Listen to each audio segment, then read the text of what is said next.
आप यकीन नहीं मानोगे, जितने में हम रामायण बना रहे हैं उतने में पूरे पाकिस्तान का एजुकेशन सेक्टर सिमट जाता है। रामायण के दोनों पार्ट्स का बजट है करीब 4000 करोड़। तो बेसिकली पार्ट 1 का ही बजट हो गया नीली 2000 करोड़। ऑल्दो 2000 करोड़ या $250 मिलियन रामायण पार्ट 1 को दुनिया की सबसे एक्सपेंसिव मूवी तो नहीं बनाता, पर इंडियन स्टैंडर्ड्स के हिसाब से this number is very big. इसलिए यहाँ सवाल ये उठता है कि क्या रामायण अपने इस बजट को रिकवर कर पाएगी और क्या इतने पैसे कमा पाएगी कि पार्ट 2 को ग्रीन लाइट आसानी से मिल जाए। मूवी को ना सिर्फ इंडिया में बल्कि फॉरेन मार्केट्स में भी बॉक्स ऑफिस हिट बनना पड़ेगा। लेकिन सवाल ये है, क्या यूएस ऑडियंस रामायण में इंटरेस्ट दिखाएगी? Because let's face it, Dhurandhar part 1 जैसी मूवी ने भी इंडिया में अराउंड 900 करोड़ ही कमाए थे। तो फिर रामायण अपने 2000 करोड़ के मार्क को कैसे ब्रीच करेगी? क्या ये कर भी पाएगी? वेल, आज हम एग्जैक्टली यही डिकोड करने वाले हैं। So let's begin.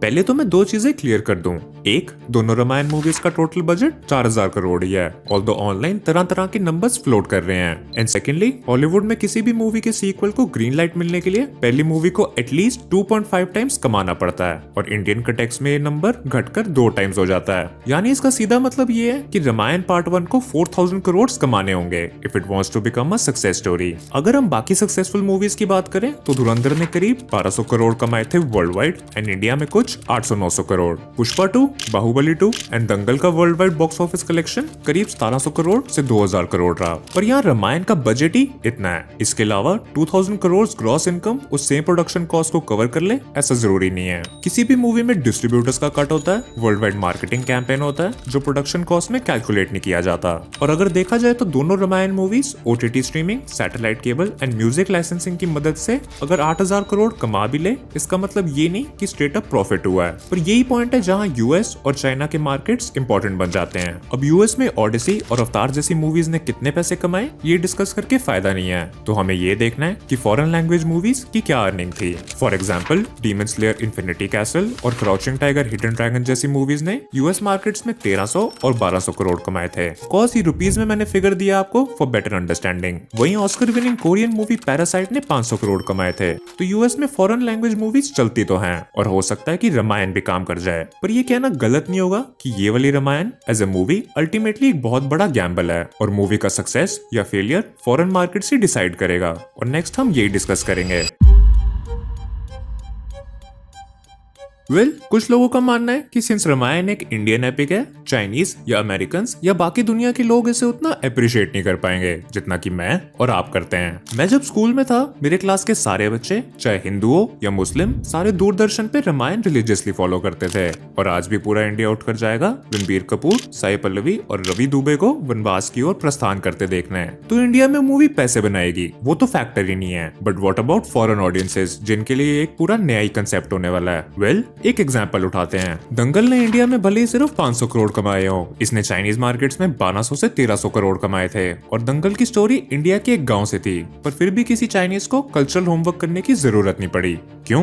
क्योंकि मूवी में इमोशंस थे, फादर डॉटर के बीच के स्ट्रगल्स और प्यार, स्पोर्ट्स के प्रति डेडिकेशन, धोखा, करप्शन, ये सारे इमोशंस ही रिलेटेबल हैं। इंडिया और चाइना क्या, ये यूनिवर्सल इमोशंस हैं, और राम और सीता की कहानी भी रिलेटेबल इमोशन से भरपूर है। दुनिया के किसी भी इंसान को love, exile, loyalty, family, pride and war जैसे कंसेप्ट समझने या समझाने के लिए कोई भी सब टाइटल नहीं चाहिए होता। हाँ, माना कि राम वर्सेस रावण युद्ध करीब 5000 साल पहले हुआ था, पर इसका मतलब ये नहीं कि स्टोरी आज रेलेवेंट नहीं है। बुराई भी अच्छाई की जीत हर धर्म में सिखाया जाता है, अब वो हिंदूज का धर्म हो, क्रिश्चियंस का या मुस्लिम और ज्यूज का। पर फिर भी एक प्रॉब्लम है जिसे नीतीश तिवारी को हैंडल करना होगा। देखो, तिवारी जी को भी पता है कि फॉरेन ऑडियंसेस ही डील ब्रेकर या डील मेकर हैं, और उन लोगों के लिए आपको डायलॉग्स को जरा सही पर डाइल्यूट तो करना ही होगा। अगर बहुत ही ज्यादा टेक्निकल या रिलीजियस हो गए तो शायद बाहर की ऑडियंस अप्रिशिएट ना कर पाए, पर इससे एक धर्म संकट में पड़ जाएंगे नीतीश जी। क्योंकि सिंपल है, जैसे ही मूवी में स्टोरी के कंपैरिजन थोड़े भी चेंजेस आएंगे, Indian public will start losing its shit. तो करे क्या, बोले क्या, भला सीन बन जाएगा। मतलब बात यह है कि इंडियन ऑडियंस जाएगी मन में श्रद्धा और डिवोशन लेकर, कुछ को नॉस्टैल्जिया आएगा, और सबसे बड़ी बात, इंडिया में रामायण सबने पढ़ रखी है, या एटलीस्ट रामानंद सागर वाली रामायण लोगों ने देखी है। वहां से जैसी जरा भटके आतंक मच जाएगा। जैसे आदि पुरुष को ही ले लो, मूवी अपने आप में एक डिजास्टर थी, पर उसके अलावा फॉल्टी कैरेक्टर डिजाइन्स और काफी क्वेश्चनेबल डायलॉग्स की वजह से कई हिंदू ग्रुप्स ने प्रोटेस्ट करे, और बैकलैश इतना हुआ कि मूवी को मल्टीपल टाइम्स एडिट करना पड़ा। इनफैक्ट कंट्रोवर्सीज का सिलसिला स्टार्ट हो चुका है भाइयों और बहनों। अभी हाल ही में श्री रामलीला महासंघ के प्रेसिडेंट अर्जुन कुमार ने मेकर्स को कह दिया कि मूवी के थिएट्रिकल रिलीज के पहले रामलीला संघ के सामने स्पेशल स्क्रीनिंग करी जाए, वरना प्रोटेस्ट हो सकते हैं। हम ये कहना चाहते हैं कि पहले उस रामलीला को रिलीज करने से पहले रामलीला कमेटी के जो पदाधिकारी यहाँ पर बैठे हैं या और रामलीला कमेटी के लोग हैं उनको दिखाया जाए। तो आप समझ ही सकते हो कि मैं क्या कहना चाह रहा हूँ। नीतीश तिवारी को ना सिर्फ वेस्टर्न ऑडियंसेस के लिए स्टोरी को सिंप्लीफाई करना होगा, बल्कि उन्हें इंडियन ऑडियंस के हिसाब से फिल्म को बनाना होगा। And this my friend is an impossible position. पर जो भी हो, फिल्म का प्रमोशन जोरों शोरों से है, लेकिन इसमें एक बहुत बड़ी समस्या है, तो उसकी भी बात कर लेते हैं।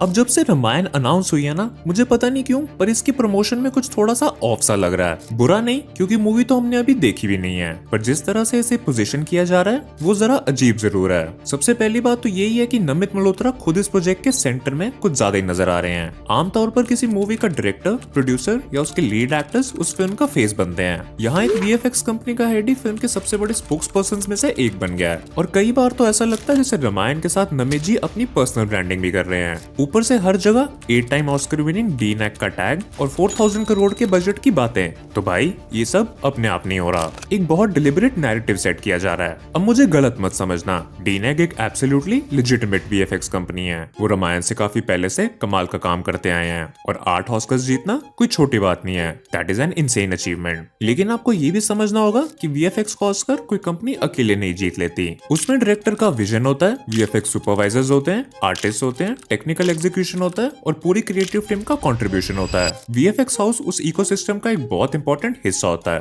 पर वो पूरा इकोसिस्टम नहीं होता। और अगर आप मुझसे पूछो तो ये मार्केटिंग स्ट्रेटजी थोड़ी ओल्ड स्कूल भी लगती है। इंडियन ऑडियंस को अगर आप बोलोगे कि फिल्म उस स्टूडियो ने बनाई है जिसने 8 ऑस्कर्स जीते हैं, तो ऑब्वियसली एक ट्रस्ट फैक्टर क्रिएट होगा। लोग कहेंगे अच्छा फिर वीएफएक्स तो जबरदस्त होंगे, फेयर इनफ। लेकिन अगर टारगेट ग्लोबल ऑडियंस है तो वहाँ ये एंगल कितना काम करेगा, मुझे ऑनेस्टली डाउट है। फॉरेन ऑडियंसेस अब किसी वीएफएक्स कंपनी का नाम देखकर थिएटर नहीं जाती। अवेंजर्स डूम्सडे को ही ले लो, केविन फाइगी बेसिकली पूरे एमसीयू के दिमाग हैं, पर मार्वल मूवी को उनके नाम पर मार्केट नहीं करता। वो रूसो ब्रदर्स की रिटर्न बेचते हैं, रॉबर्ट डाउनी जूनियर को डॉक्टर डूम बनाकर बेचते हैं, और captain America, Thor, fantastic four और एक्समैन जैसे कैरेक्टर्स के मेजर आर्क्स बेचते हैं। क्यों? क्योंकि ऑडियंस स्टोरी, कैरेक्टर्स और इवेंट्स के लिए एक्साइटेड होती है। अभी रामायण को देखकर कई बार ऐसा लगता है कि इसे एक स्टोरी टेलिंग इवेंट के बजाय स्टूडियो अचीवमेंट के तौर पर बेचा जा रहा है, और वो अप्रोच थोड़ी डेटेड है। लेकिन मेकर्स फिर वो क्लासिक ओवर हाइप वाली गलती करते नजर आ रहे हैं। हम ये पैटर्न कितनी बार देख चुके हैं। पहले एक्सपेक्टेशंस को एवरेस्ट पर पहुंचा दो, फिर फाइनल मूवी उस हाइप के पीछे हाफती रहे। अगर मुझसे पूछो तो बेटर स्ट्रैटेजी ये होती कि चुपचाप बैकग्राउंड में मूवी बनाओ और फिर अचानक कुछ ऐसा रिलीज करो कि लोगों का दिमाग हिल जाए, कुछ वैसा ही जैसा धुरंधर ने किया। लेकिन यहाँ मूवी से पहले उसकी ग्रेटनेस एस्टैब्लिश करने की कोशिश हो रही है, और भाई ऐसे एक्सपेक्टेशन सेटिंग अक्सर अच्छी जगह खत्म नहीं होती। फाइनली एक मेजर इशू है फिल्म की वीएफएक्स डिपेंडेंसी का। क्यों लगता है आपको कि क्रिस नोलन की हर मूवी कमाल होती है? वेल, मैं बताता हूँ। जहाँ एक तरफ क्रिस नोलन और स्पीलबर्ग जैसे डायरेक्टर्स वीएफएक्स से ज्यादा रियल लाइफ लोकेशंस और स्पेशल इफेक्ट्स पे डिपेंड करते हैं, वही दूसरी तरफ Tiwari ji full on VFX पे डिपेंडेंट होते नजर आ रहे हैं। जब सब कुछ वीएफएक्स लगेगा तो मजा नहीं आएगा। You have to have something real about the movie, specially during action sequences या जब आप मिथोलॉजिकल क्रिएचर्स और एनिमल्स दिखा रहे हो। आप यकीन नहीं मानोगे, ओडेसी जैसी मूवी में एक भी ग्रीन स्क्रीन का यूज नहीं हुआ है, और यही रीजन है कि मूवी को इतना प्रेज मिल रहा है, ना सिर्फ ऑडियंस से बल्कि क्रिटिक्स से भी। So I think it is time कि इंडियन सिनेमा भी स्पेशल इफेक्ट्स की तरफ ज्यादा ध्यान दे। तो दोस्तों आज की इस वीडियो के लिए बस इतना ही। अगर आपको ये वीडियो थोड़ी सी भी अच्छी लगी हो तो लाइक और सब्सक्राइब जरूर कर दीजिएगा। आपके लिए ये 2 छोटे क्लिक्स हैं, पर मेरे लिए बहुत मायने रखते हैं। बाकी अब हम मिलेंगे अगली वीडियो में। Stay safe and have a good one.